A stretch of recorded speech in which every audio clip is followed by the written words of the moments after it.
Welcome to the Influency Podcast. I'm Hadar, and this is episode number 352. And today we're going to talk about the advantages and disadvantages of learning English on your own.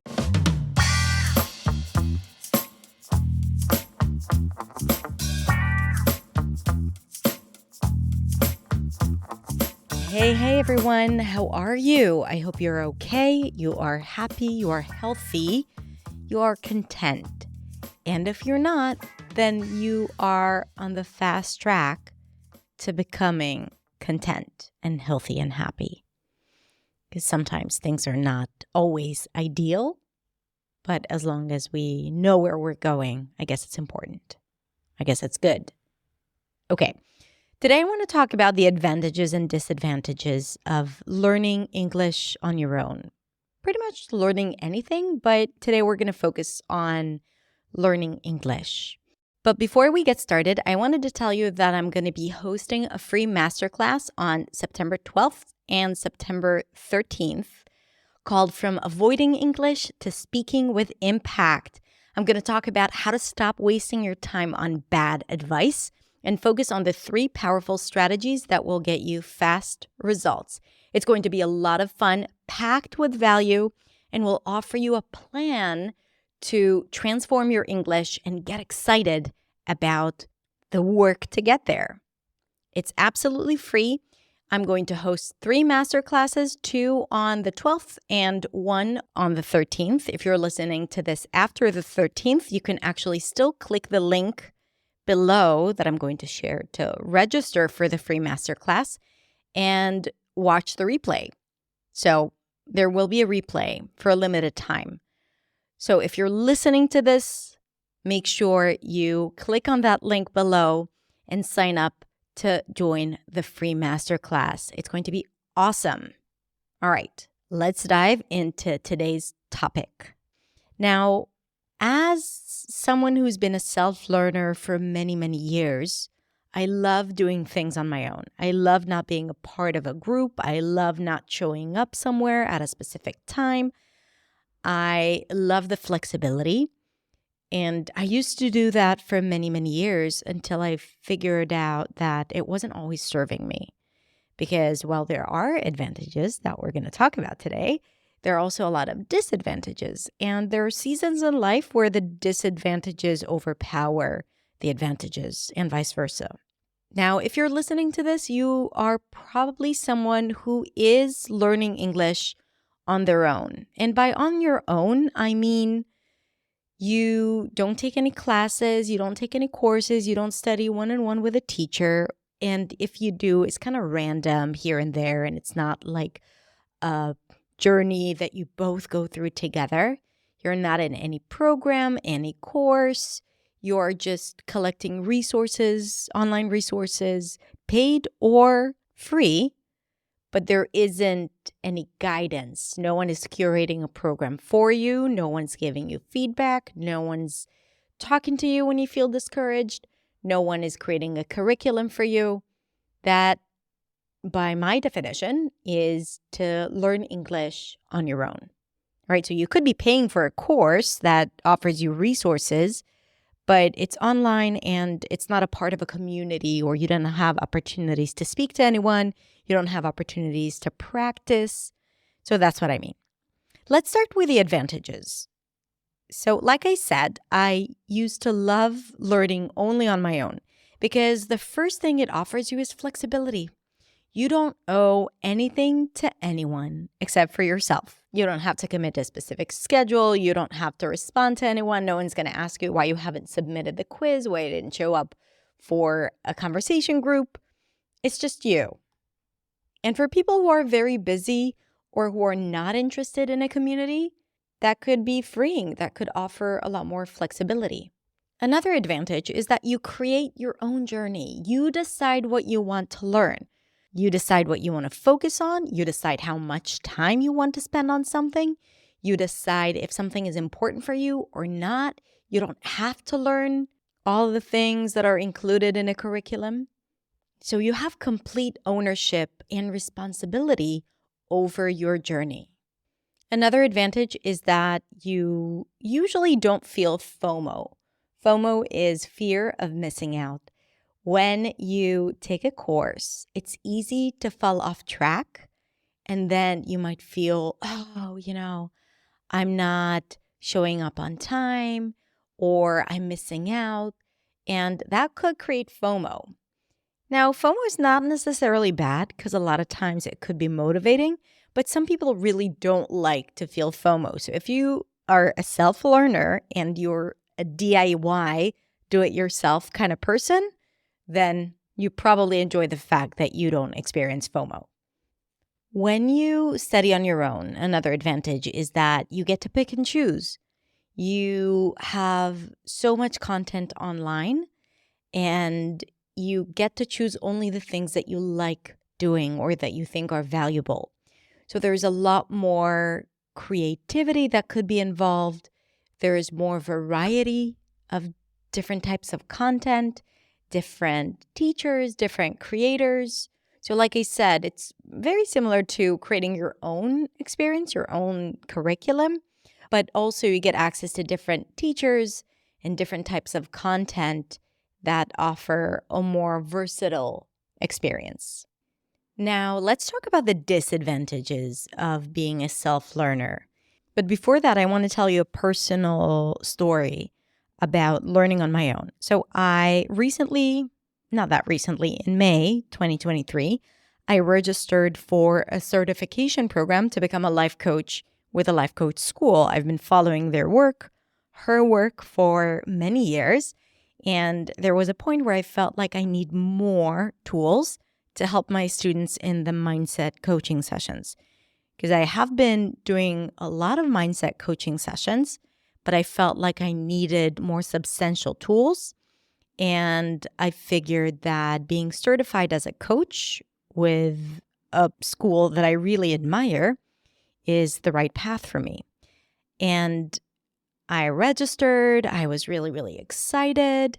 I went through 8, 9, 10 different lessons, did the homework. I was motivated. And then there was one lesson that got me confused. I vividly remember it because I was analyzing my behavior. It was the first lesson where I watched it and I was not sure what I would do in the situations that were outlined. And up until that moment, I was very confident. I knew all the answers. I felt very much on top of things. And then I felt like I wasn't. And then I stopped watching the lessons. All of a sudden, other things, more important things got in the way. All of a sudden, I didn't have time, even though before that I was also busy. But now it took precedence, all the other things. And I was asking myself, why is this happening to me? Why have I stopped doing something that I really want to complete, that I know is important for my personal and professional development, and that I paid a lot of money for to get done, and I only have 1 year? Now, luckily, this program offers a lot of support that I haven't used up until that point. So in that program, I could sign up for coaching calls with coaches, and I also have a success coach that helps me get to the finish line, right? To understand what I need to do and, ask questions. And up until that moment, I wasn't using any of that. It was like, I got this. I'm a self-learner. I can figure this out. But when I hit a plateau and when I felt stuck, I said to myself, okay, I have all these tools available to me. I should use them. So I sent an email to my success coach, Ava, and I shared with her where I'm at. And she did exactly what I needed her to do. She gave me a plan. She gave me back my motivation, reminded me why I do what I do. And I felt like, okay, it's nice to have someone to push you when you fall off track. It's nice to have someone whom you can ask questions and get answers. It's nice to feel that when you hit a plateau or fall off track, which is something natural that happens in any learning journey, you have someone to catch you. And that's exactly what I felt. And I said to myself, it could have been so easy for me to just end up focusing on other things and losing this opportunity of completing the certification program that, again, is super important for me personally and professionally. And I haven't learned something new that is not about running an online business, being a leader, or online marketing, right? I haven't learned something different in years. And here was my opportunity. And thankfully, because I wasn't really on my own, even though I tried, I was able to get back on track. And I'm happy to tell you that I'm now back on track. All right, so now let's talk about the disadvantages of being a self-learner. So the first disadvantage is that motivation only lasts for a limited time. And when you're not on your own, when you have a circle of support around you, it's easier to stay on track or to get back on track when you lose motivation or when you stop the process. And apart from the emotional support, it gives you accountability.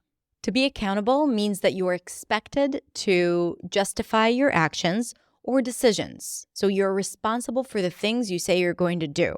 So if you say that you're going to do something, you're expected to do them. This is what it means to be accountable. And someone who holds you accountable means there is someone who is expecting you to do the things that you say you're going to do. So it's really great to have someone to go to when things don't go the way you expect them to go. Also, it's a behavioral thing. When you feel someone is expecting you to do something, you're more likely to do it. When you make a commitment to do something in front of others, you're more likely to do it. I remember reading in Atomic Habits, James Clear's great book about developing strong habits, that if you simply write down for yourself something that you're going to do, you are 3 times more likely to do it. And if you do it publicly, then the likelihood of you actually completing it is a lot bigger. And I see it in our programs. You know, we have our community. And when people say that they're going to do something in a conversation group or to their coach, they end up doing it. When they make a commitment to me to do something, to submit something, to go live in the group, they do it because in a way they don't want to disappoint me, even though they're willing to disappoint themselves. And it's exactly like it was for me with my success coach. I was willing to disappoint myself, but when she came into the picture, I was like, okay, I'm committed to it and I want to make her proud of me. I want to make sure that I follow through the plan that she has for me because she worked hard on creating that plan for me. And that was enough for me to actually take a different action. So being a part of a community or program or having someone to guide you is going to help you get to the finish line when your motivation drops or becomes weaker, because it's going to happen. And by the way, something else that James Clear talks about in his book, Atomic Habits, is the environment you surround yourself with. He says that if you want to succeed or if you want to develop a habit, you want to surround yourself with people who already do the things that you want to do. So, for example, if you want to become a person who speaks English confidently or who uploads videos in English without hesitation, then if you are part of a community of people who constantly do that, not only that it inspires you and motivates you, and it also makes you see that it's possible. And being in such environment will allow you to thrive and succeed a lot more than if you were to be around people who constantly make fun of your English obsession or who don't understand why you're spending so much time learning English, or who don't get it, or who don't speak English, so that you need to figure out who to speak to on your own. And a lot of times for people who study English on their own, that's their experience because it's something that they do with their online buddies. But the people around them, they don't get it. So it could be really, really destructive to your motivation and your progress if you don't have a community of people who already do the things that you want to do and people who inspire you to be a better person. The next disadvantage of learning on your own is figuring out what you need to focus on. So while for some people it could be an advantage, for others it could be a big disadvantage to decide on their own curriculum. They don't necessarily know what to focus on. They spend a lot of time looking for the right content or resources, so that spends a lot of time. It's hard for them to plan.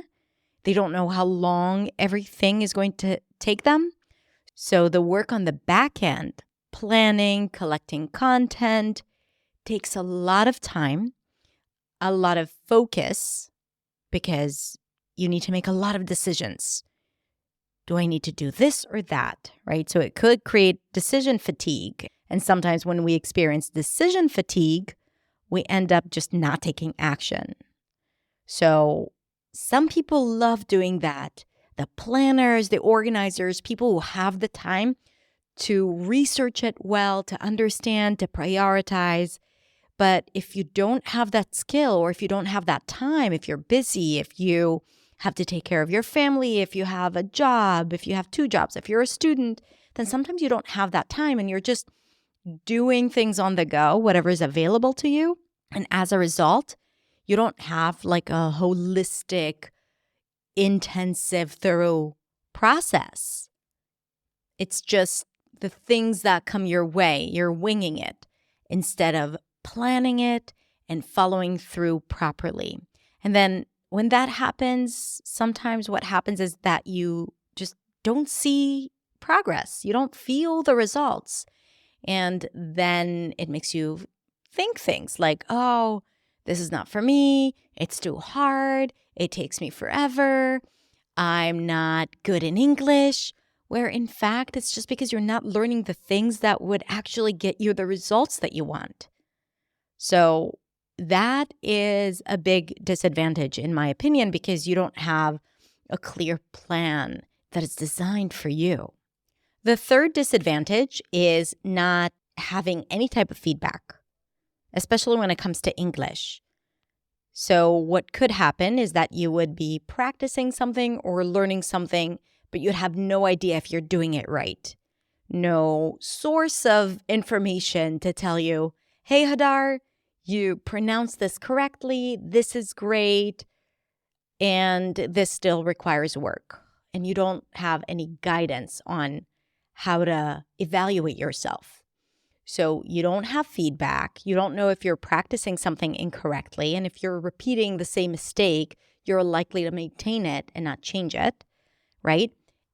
And when you don't know how to give yourself feedback, or if you don't get feedback from someone who is professional, it's also hard to measure your progress because you might feel stuck, or you might feel like you're not developing. You don't know if you have improved. And again, if you feel like you're not making progress, or you don't know if you're making progress, a lot of times students actually do make progress, but they just don't know because they can't hear it and they can't tell. So they don't feel like they're making progress. That decreases motivation and gets people to feel stuck or stop their learning because they didn't have that support. The next disadvantage, in my opinion, is the risk of getting into the illusion of learning. I often talk about this, but if you haven't heard me talk about it, I'll quickly explain to you what that is. The illusion of learning is like being stuck on a hamster wheel. You are moving, running, but you're not getting anywhere. The illusion of learning means that you are consuming content, you are learning, you are doing the work, you're practicing, but you're not feeling the progress. And usually that happens because of passive content consumption without putting it into practice, without language production. So passive without the active. So what that looks like is that you're watching videos, you're watching lessons, you're listening to podcasts, you're reading books, you often do some exercises online, but you're not implementing it and you're not using it right away in speaking. So you're expanding your passive knowledge and passive vocabulary. It makes you a better listener. It's easier for you to understand people, but you're still unable to use it spontaneously. Now, you will improve doing all of that. You will improve your fluency in your speaking, but you may still not feel fully fluent. You will often get stuck. The words won't be available to you because you're not using the language. When you learn something, you have to practice it immediately. You have to implement it. So that means learning less, but using the language more, especially the things that you learn. It's called intentional practice. This is something that is extremely important, and it is integrated into each and every one of my lessons instead of my programs, especially my signature program, New Sound, that focuses on pronunciation, intonation, rhythm, stress, and overall fluency. But while there's a lot of lessons where I teach things, the exercises require you to put things into practice intentionally pretty quickly. And I've seen it. I used to not incorporate that, and the results were far worse. Now the results of my students are amazing. They're able to use sounds. They're more aware of the sounds because of this practice and the way we integrate it into the program. So implementing what you learn is critical. And when you're learning on your own, you don't always know how to do that. Also, it's a lot easier to end up consuming content rather than putting it into practice, because sometimes you don't even have anyone to speak with. And finding someone or looking for the right person to practice with takes time, energy. You might have gotten disappointed by conversation partners in the past. And you're like, I'm just going to speak to myself, which is fine. It just makes it a little harder. It's not a bad method, and I highly recommend to do it anyway, speaking to yourself. But implementing what you learn in a conversation with someone else make it a lot more possible for you to use that thing that you learned in real life when you speak spontaneously. It's kind of like you're bringing yourself closer and closer and closer to the ultimate test, which is how to use what you learn in free speech without planning, whether it's sounds, grammar, vocabulary. And that can only happen when you implement what you learn right away with intentional practice. Now, it's definitely possible to do it on your own. I'm not saying that it's not possible. It's just harder and takes more time and focus and knowledge. And some people don't even know how to do that. So I think this is a disadvantage for sure. The final disadvantage of learning English on your own is that English is meant to be spoken with other people. So English is designed to connect you with other people. And if you don't include other people in your learning experience, you're actually not really fully utilizing what English is for. And it's kind of like you're practicing in your head or on your own, but not in real life. And when you are a part of a community where you have easy access to people who are as interested in the language as you, there's a lot less friction in the process of speaking with others, practicing what you learn with others. It's easier for you to find partners. And as a result, it's easier for you to put what you learn into practice. Because when we speak, it's not just about how we sound, how we structure the sentence, if we think in English or not, and if we use the right tense. It's also about being able to be vulnerable in front of other people, something that doesn't happen when you speak to yourself in front of the mirror. You have to be vulnerable to making mistakes, to not being understood, to not understanding others.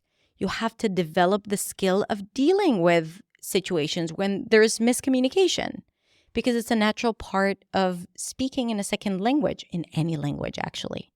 So the more practice you have speaking with other people, the more you're preparing yourself for the real world.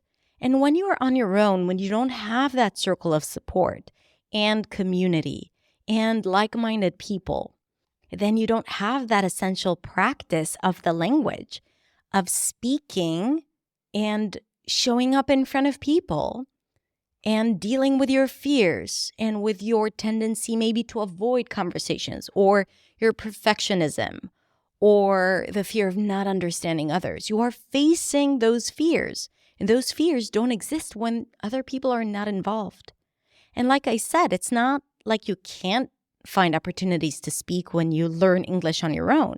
There are online groups and conversation groups, but it's not always as accessible. Sometimes you may not feel as safe.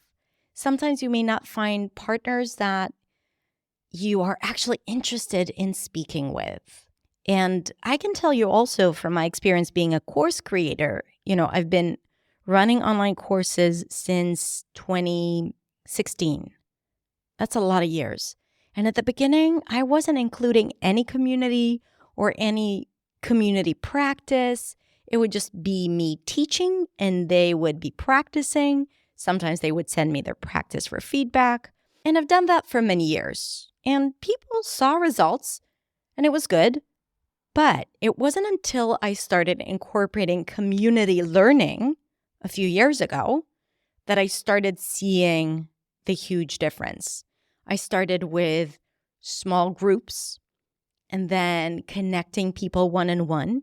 And usually the people who sign up for my courses are very similar in terms of what they are interested in, their enthusiasm for the language. Usually people who are starting as self-learners end up being very passionate about learning. They have self-discipline and they're open-minded. And usually these are the people who end up signing up for my courses. So the connections were seamless. And we started curating one-on-one connections and then small groups and more conversation groups. And we realized that that has made a significant difference in the results of my students because they were learning the content, they were getting feedback from coaches and support, but then they would go and put it into practice with fellow students and also build their confidence by speaking and deal with their fears. And with mindset work, which we usually incorporate into our work, they were able to manage those fears, but they would do it immediately and not just, do it on their own, because then it's just theory, it's not practice. So we saw that people always talk about the experience of speaking with others, having that community accessible to them, and being able to speak as part of their transformation. So specifically when it comes to English, I think it's critical to have people around you. And I can tell you also from, life coaching, my journey, the journey that I'm going through right now, life coaching certification, I am learning all the content, but without coaching real people, this will never work. So I started implementing some of my work with my students, but after talking to my success coach, we agreed that I should start coaching other coaches, life coaches, to be able to see progress. And this is the element that I was lacking, like having someone to actually practice with, someone whom I respect, whom I appreciate, and who gets me. And I feel like it's so important for someone's progress and success. All right, so I think that's it. We talked about the advantages and disadvantages of being a self-learner. Ultimately, I believe the hybrid format, a little bit of doing things on your own and also having access to a circle of support that will be there for you when you need it. And then you can move back and forth depending on what season you're in and what you are looking to achieve and how quickly you want to move forward. It's like with remote work. Being only remote is not that fun, and always going to the office is also not that fun. And having the flexibility of going between the office and being online is ideal. So I think that would be my choice here as well. All right, so I'm curious to hear from you. What other advantages and disadvantages can you think about when it comes to learning on your own, whether it's English or other things? You can share your thoughts over a DM, direct message on Instagram at hadar.accentsway. Now, I talked about it at the beginning, but I'm going to remind you that I actually have a free online masterclass that is going to dive deeper into this topic and into the content. And I'm going to actually give you some more strategies on how to practice on your own and on how to succeed creating the perfect learning path for yourself. So I'm going to link to the description below. And also I did mention New Sound, my program that is about to open in the middle of September. So if you're listening to this before September 2023, then you can also sign up to get on the wait list to hear when we open doors to New Sound.